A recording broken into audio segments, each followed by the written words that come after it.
আজ একটা নতুন জিনিস বানাচ্ছি, কাঁচা আমের চপ। পুরটা করে রেখেছি, আম গ্রেট করেছি আলু সেদ্ধ দিয়ে, তাতে ভাজা মশলা দিয়েছি, ধনে জিরে শুকনো লঙ্কা ভেজে নিয়ে তাকে মিক্সিতে গুঁড়ো করে এটা পুরটা তৈরি করেছি। এবার দেখো চাল গুঁড়ি বেসন দিয়ে আমি কাঁচা আমের চপটা তৈরি করবো। পছন্দ হলে সাবস্ক্রাইব করবে, কিন্তু অবশ্যই করবে।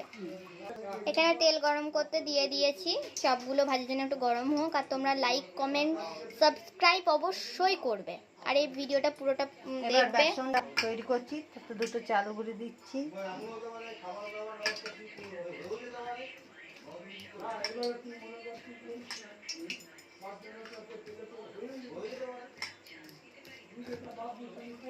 মিক্স করে নেবে বেসন। হ্যাঁ, এতে জল দিয়ে দেবে পরিমাণ মতো। জল বেসন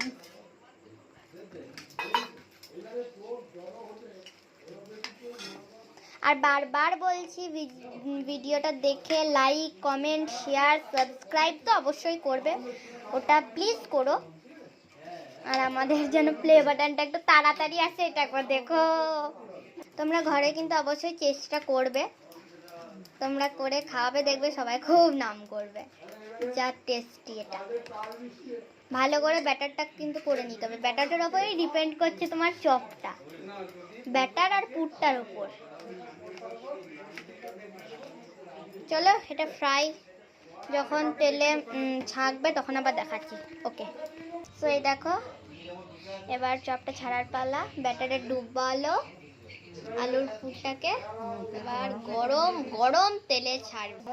এই দেখো ছেড়ে দিল তেলে, একদম গরম গরম তেলে। উফ, দেখতে জাস্ট দেখো কেমন লাগছে। এই দেখো আবার একটা ছাড়ছে।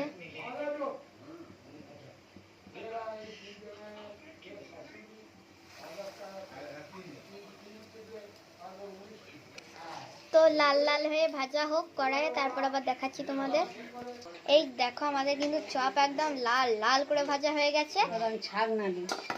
এইবার এগুলো আবার রেডি করে ডেকোরেশন করে তারপর তোমাদের দেখাচ্ছি। ওকে, এই দেখো আমাদের কিন্তু টক টক কাঁচা আমের চপ একদম ফুল রেডি। দেখতে পাচ্ছ, দেখতে কিন্তু দারুণ লাগছে। এরকমভাবে খেয়ে জাস্ট দেখবে, একটু টমেটো কেচাপ দারুণ, আর একটু চিলি সস। ওকে, তো ভিডিওটা যদি ভালো লাগে তো লাইক কমেন্ট শেয়ার সাবস্ক্রাইব অবশ্যই করবে। ওকে, টাটা।